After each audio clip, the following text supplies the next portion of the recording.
नमो राघवाय। नक्षत्र ज्योतिष केंद्र के कालचक्र कार्यक्रम के भाग 6 में आप सभी का पुनः स्वागत है। अक्सर लोगों में ये भ्रांतियाँ होती हैं कि ये करने से ये भद्रा हो जाता है, ये करने से ये भद्रा हो जाता है। आखिर भद्रा क्या है, ये पूछते हैं आचार्य जी से। आचार्य जी। नमो राघवाय, नमस्कार। नक्षत्र ज्योतिष केंद्र के कालचक्र भाग 6 में मेरे सभी दर्शकों का स्वागत है। आज हम चर्चा करेंगे भद्रा पे, क्योंकि अक्सर मुहूर्त किसी भी, चाहे जन्मदिन का हो, विवाह का हो, कथा का हो, किसी भी तरह का मुहूर्त निकालते समय भद्रा पे विशेष विद्वानों के द्वारा ध्यान दिया जाता है। लेकिन आम व्यक्ति भद्रा के बारे में नहीं समझ पाता है कि आखिर भद्रा है क्या। तो भद्रा के लिए कहा गया है, मेघ मकर वृक्ष करकट स्वर्गे, कन्या मिथुन तुला धनु नागे, मेघ मीन अली करकट स्वर्गे, विचरति भद्रा त्रिभुवन मध्य। तो कुछ राशियां हैं जिन राशियों के पे चंद्रमा का वास रहता है तो वो भद्रा निषेध होता है, नुकसानदायक होता है। वह कुछ भद्रा में राशियों पे चंद्रमा का वास होता है तो वह भद्रा काफ़ी लाभदायक होता है। तो मेघ, मकर और वृक्ष, कर्क राशि का यदि चंद्रमा है तो उस समय भद्रा का वास स्वर्ग लोक में होता है।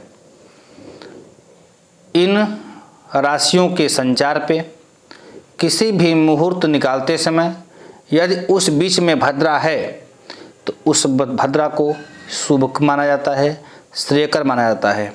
उस भद्रा काल में यदि कोई भी कार्य करते हैं तो वह कार्य काफ़ी शुभ होता है। दूसरा होता है मेघ मकर वृक्ष कर्कट, कन्या मिथुन तुला धनु नागे।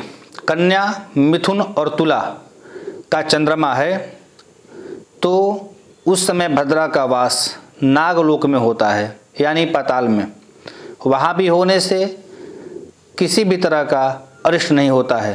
क्योंकि कई बार लोग कहते हैं मैंने तो ये कार्य भद्रा में ही किया लेकिन मेरा कुछ नहीं हुआ इसलिए नहीं नुकसान आपका, क्योंकि उस समय भद्रा का वास या तो स्वर्गलोक में है और या तो पाताल लोक में है या तो नागलोक में है। ऐसे होने से आप भद्रा का भोग नहीं भोग पाते हैं।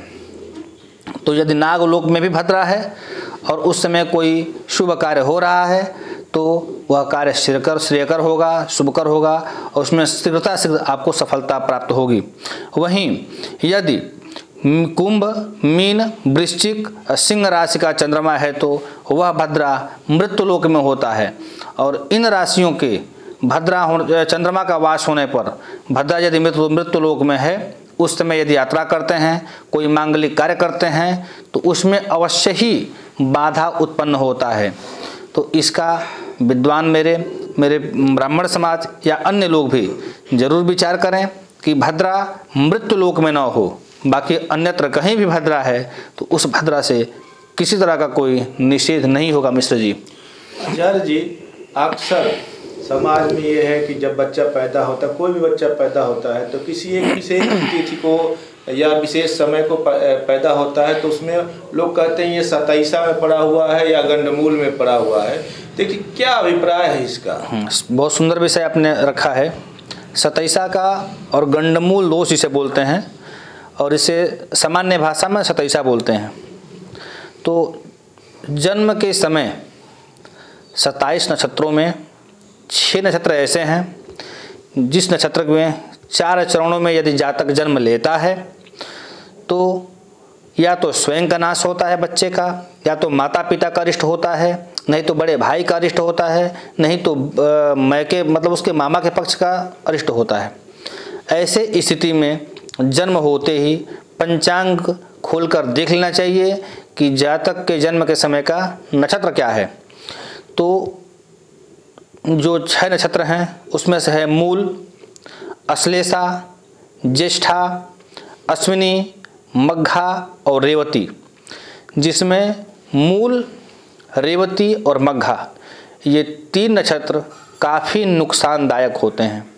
यदि मूल नक्षत्र में के प्रथम चरण में या तृतीय चरण में जातक जन्म लेता है, ऐसे स्थिति में जन्म के समय ही या जन्म के समय से 12 घंटे के अंदर या तो बच्चा बहुत ज़्यादा बीमार हो जाता है या उसके माता को मृत्यु तुल्य कष्ट मिलता है।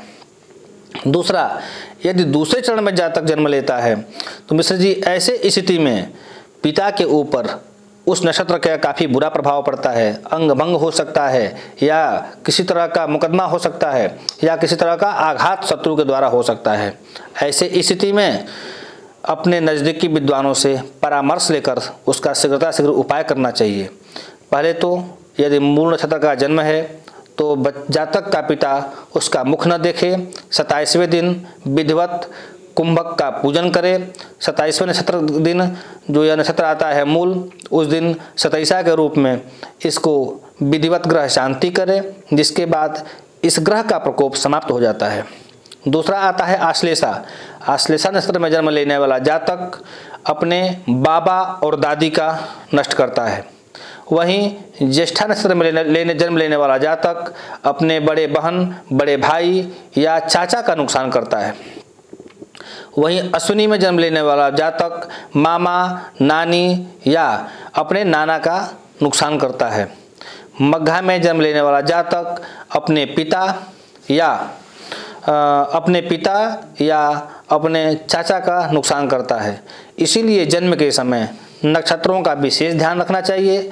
यदि इन 27 नक्षत्रों में से इस 6 नक्षत्रों में कोई भी जातक जन्म लिया है तो इसका उपाय 27वें दिन अवश्य करना चाहिए। यदि उपाय 27वें दिन नहीं हो पाता है तो 27वें महीने में करें या 27वें हफ्ते में करें, वो नक्षत्र ढूंढ करके। यह न करने से आजीवन काल सर्प दोष जैसी विकृतियां जीवन में पैदा होती हैं या उस जीवन में जातक के जीवन में तमाम तरह के अवरोध उत्पन्न होते हैं।